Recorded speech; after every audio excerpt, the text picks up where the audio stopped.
And now, with some reflections on fathers and fathering and fatherhood, are four of our own members: Rob Fagerlund, Paul Jurgensen, Norah Reilly, and Dawn Swartz, in alphabetical order.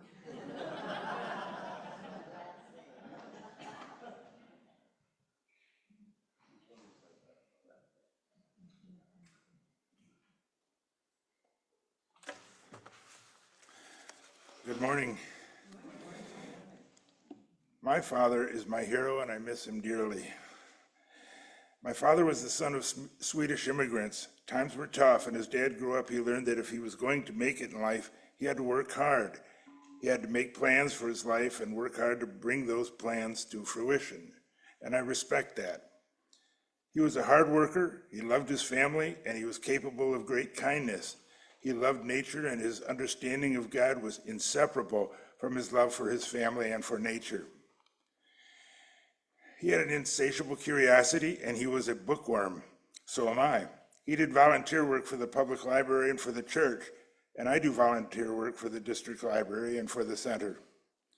As an electrical engineer, he was a very logical man. I, on the other hand, had an overacute capacity for emotion and impulsiveness. As a result of this, he and I had conflicts that increased dramatically in my adolescence. He treated everyone outside of the home pretty well. He hated racism and classism. It was only with his wife and kids that he was firmer than he needed to be.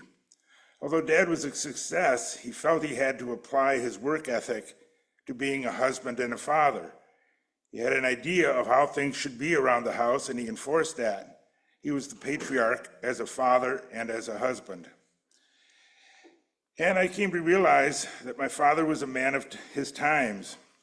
When he was being firm, he was really just doing the best he could within the limits of his understanding of what it meant to be a husband, a father, and a man. As a result of this, I often ask myself, am I too a man of my times? I was born into Norman Rockwell's false vision of America. Eisenhower was president, and in another year, Elvis would be born, and he would begin to change popular music forever. Are my ideas and ideals a product of that? If so, what kind of insight and wisdom am I missing out on? Am I at all flexible and open to new ideas? Maybe Socrates is right, and the unexamined life is not worth living. After Dad retired and I got older, we both mellowed a bit. Our relationship grew warmer and closer as we took long walks in city parks and wooded areas, and we had long conversations, the memories of which I still cherish. Despite the stubbornness that we both shared, I began to realize he did love me. We both love music. His favorite musicians included Louis Armstrong and Frank Sinatra. He didn't much care for the rock and roll that I would play, but I have come to love Louis Armstrong and Frank Sinatra. Once he told me he heard the Elvis ballad, "Are You Lonesome Tonight?" on the radio, and he surprised me when he too became an Elvis fan. Dad used to sing around the house a lot, and always such great songs. I'm looking over a four-leaf clover, when the red, red robin comes bobbing along. Oh, what a beautiful morning. I've got the world on a string, on the sunny side of the street, pennies from heaven. When you're smiling, the whole world smiles with you. Sorry. Dad had a great sense of humor, and he was always cracking jokes, and he loved my puns. At my father's funeral, after my brother's long eulogy, I got up and said, if I said my dad was perfect, he would call down from heaven and tell me to knock it off. So I won't tell you my dad was perfect. What I will tell you is that there was one thing my dad did every single day of his life. Every day of his life, he did one thing. He did his best. And that's why my dad is my hero. One day my dad gave me some great advice. He said I should write TGF on the inside of my shoes. Why, Dad? Toes go in first. Thanks, Dad.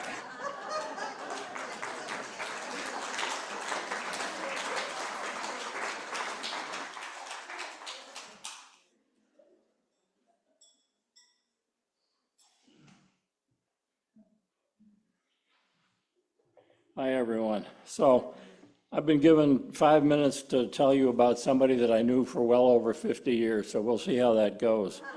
But I do, and following Rob is not easy.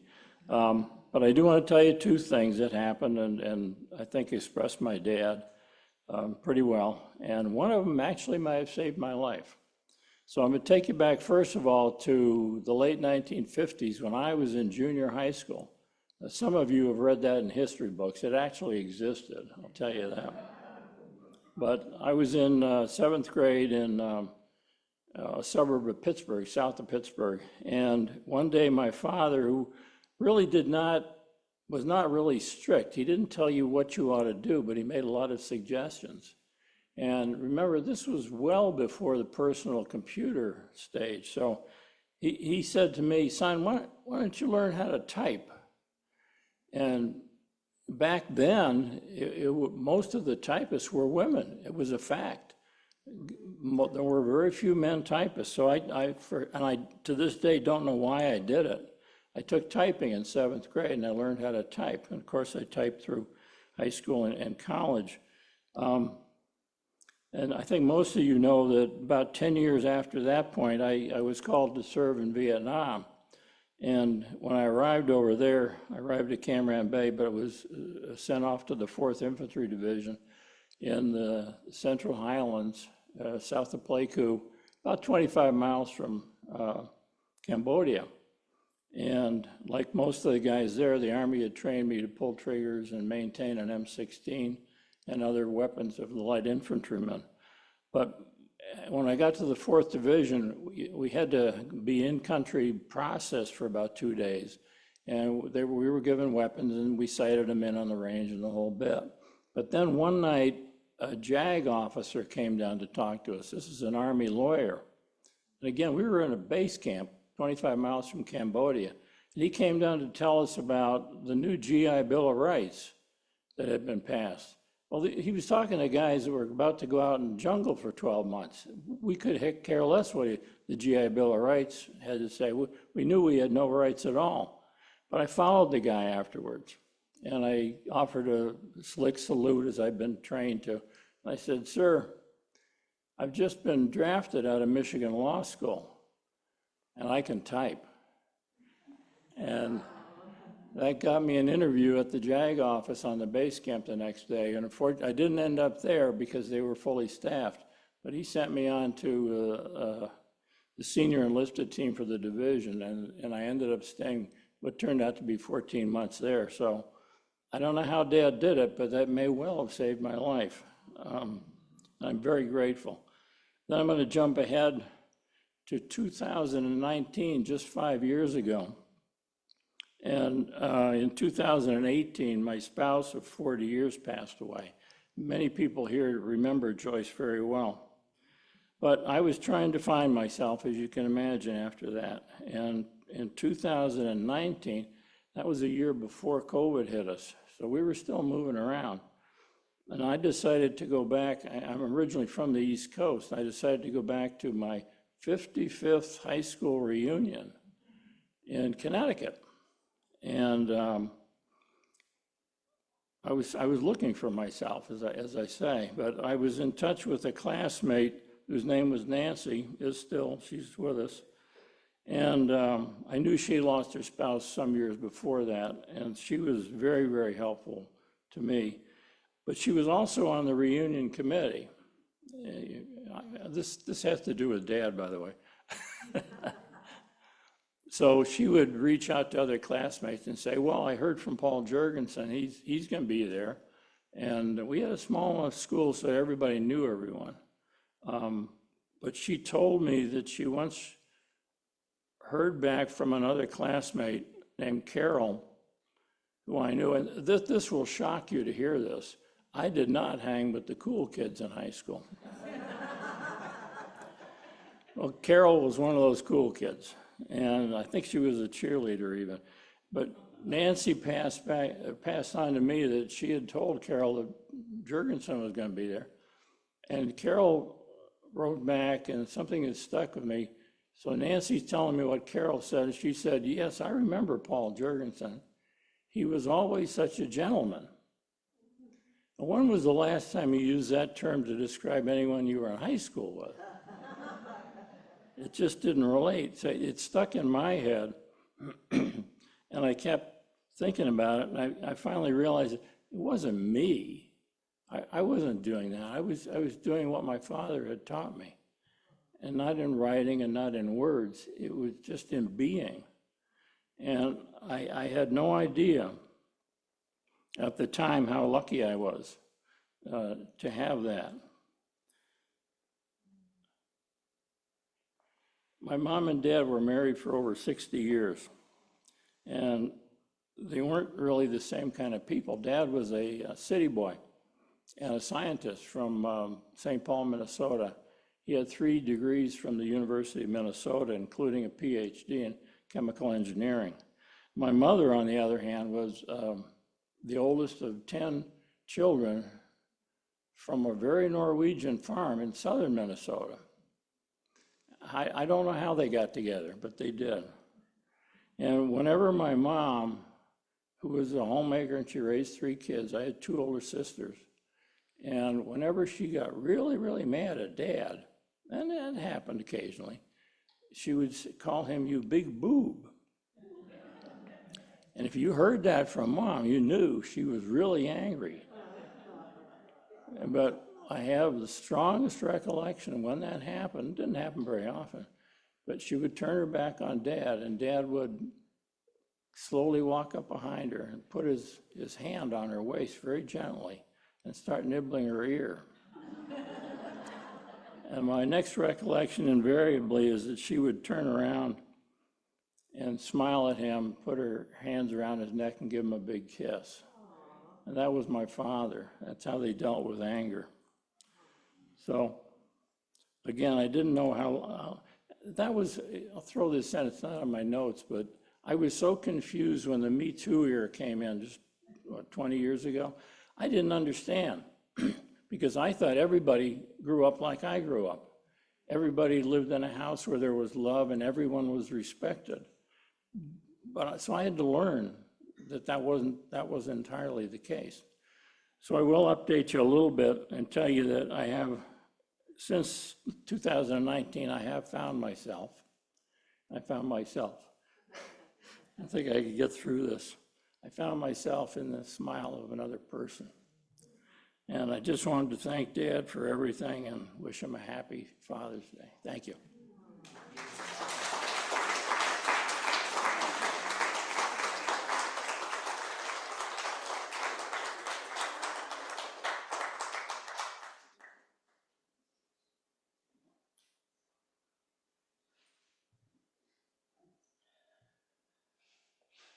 And now for something completely different. I have talked with my siblings in the last year or so and was stunned to find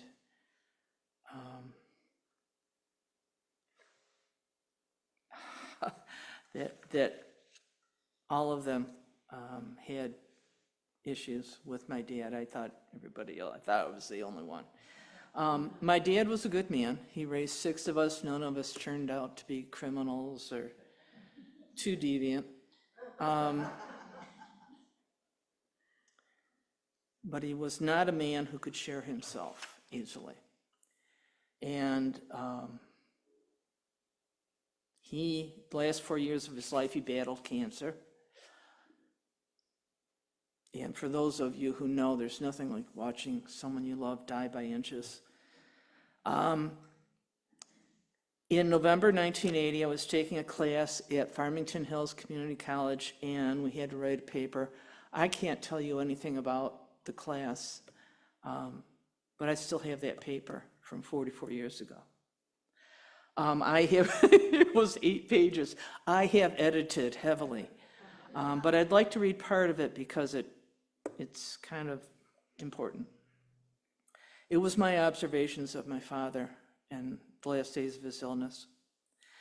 More than anything else, what most sticks in your mind when you first see him is the color of his skin, especially the skin on his face. It's gray most of the time, except when the pain becomes intense. Then his cheeks go white suddenly, becoming devoid of even the gray pallor. This pallor is made more pronounced by the gauntness of his frame. Month upon month of forced inactivity, along with a slow, steady decline in strength, have coupled to waste him away, leaving only loose folds of flesh on the painfully evident bones. The hands that wielded the hammer, embraced his wife, held his children's hands, are now bent, misshapen claws that grasp and bat in the air in delirium. And the legs, once swift enough to catch his little girl after a fall, are emaciated and enfeebled and tremble for nothing. Exhaustion is written on his face, in his moans, and his speech. For him, speech is now such a Herculean effort that pleasantries are not expressed to visitors, for they mean too little and would require too much effort of will. All efforts must now, of necessity, focus on waylaying the incessant pain. This great talker, once blessed with the gift of blarney, is reduced to vague mumblings and ramblings, incoherent with painkillers. There are occasional moments of lucidity that punctuate the ramblings, like vivid shafts of sunlight, sharply recalling easier, pain-free days. He has pain in the shoulder, pain in the back, pain in the legs, pain in the pain. His whole world has become focused on the pain and the clamorous need to relieve it. One expects him to be feeble, and he is, or to be miserable, he is, or to be in pain, he is. One even expects him to give up his fight. Not yet. Despite the pain and the apparent futility in resisting at a time when his strongest, most loving supporters fear for him, he persists in hanging on. It is not his nature to be beaten without having put up a good, hard fight. Possibly it comes from the belief that the fight itself is life-sustaining, and that only when he gives in will the struggle be lost.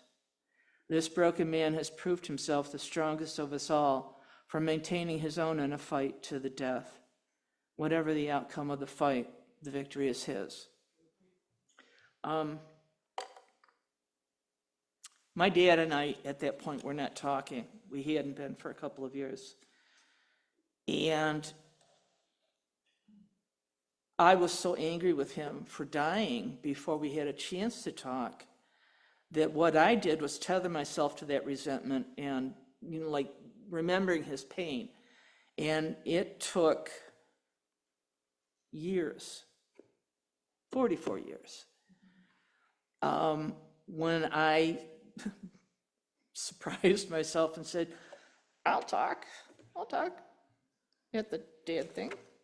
And then I thought, what am I going to say? So I thought, and I did a lot of meditation. And I had this mini epiphany. It's actually growing. It's become a medium-sized epiphany. Sounds silly, but it was one of those obvious thoughts. All of a sudden I realized my dad had done what he could. Everything. If I am the product of every thought I've had, of how I was raised, of my circumstances, so was he. And once I realized that, I started thinking about the times when I was little and he would sit on the sofa with me and my two little brothers and read stories to us. And he would check to see if we were paying attention because he'd sit and substitute character names for something he made up. And just so you know, Throckmorton P. McGillicuddy was his personal favorite. I started remembering all these things and remembering and realizing he was this whole human being who did his level best. And he did a lot of good. There was hurt there. There was conflict there. But this was a good man. And he has given me many gifts, so much which with therapy I'll get rid of. But, the whole anger thing, we got to work on that. But, my dad was a good man. And I am giving myself the present of letting him back into my heart this Father's Day. I wish you all a happy Father's Day.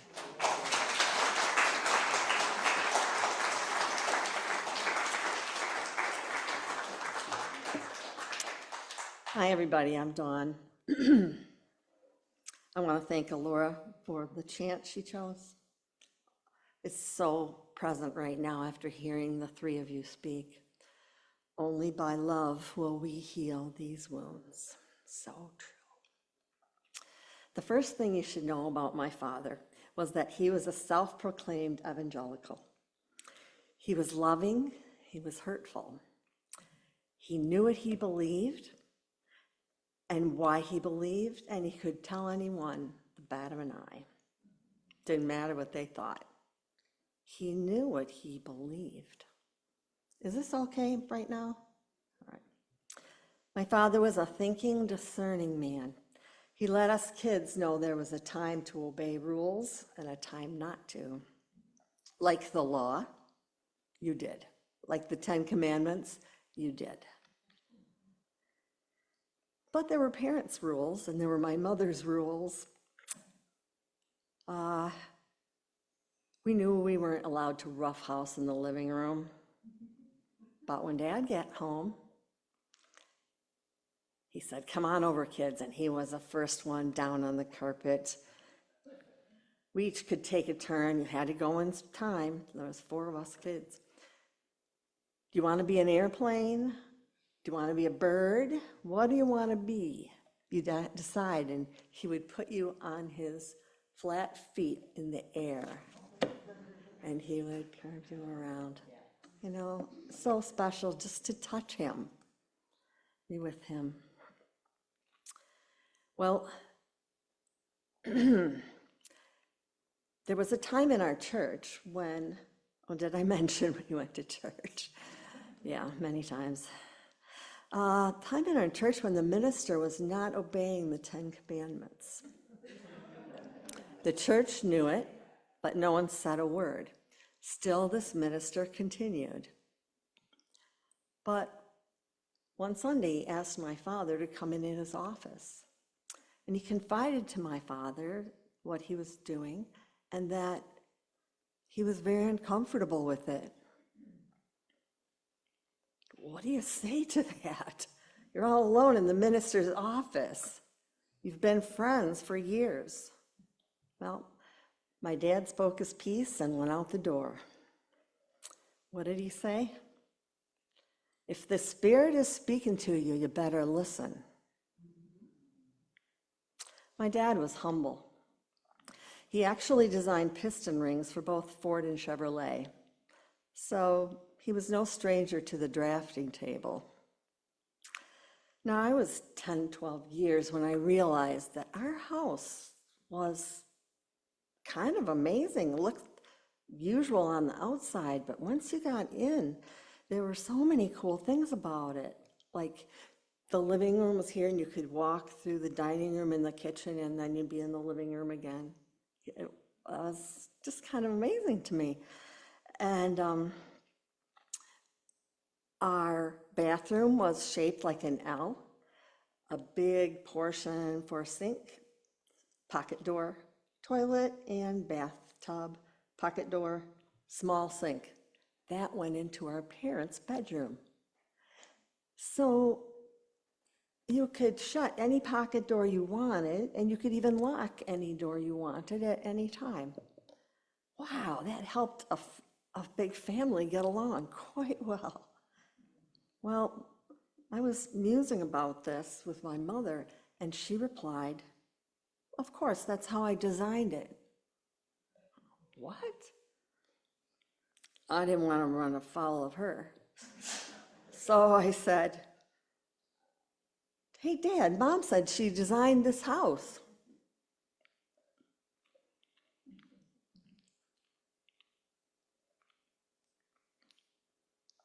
He wouldn't take one bit of credit. "Yes, your mother designed this house." To this day, I think he had more to do with it, but he wasn't budging. Now, being musical, my father too would just walk in the house and erupt in song. One day I said, "Dad, you're a good singer." He said, "No, that's your mother's department." let it be. He never sang out anywhere, just in our home. My mother was the piano teacher, the chorus leader, on and on. My father loved nature. He had a small boat that we could water ski behind. That was the important thing about that boat. But sometimes after dinner, he would say, "Who wants to go out in the boat with me?" My mom was always busy. She didn't have time. I said, "I will." Well, my father went down Muskegon River at a very small pace, and I knew to expect that.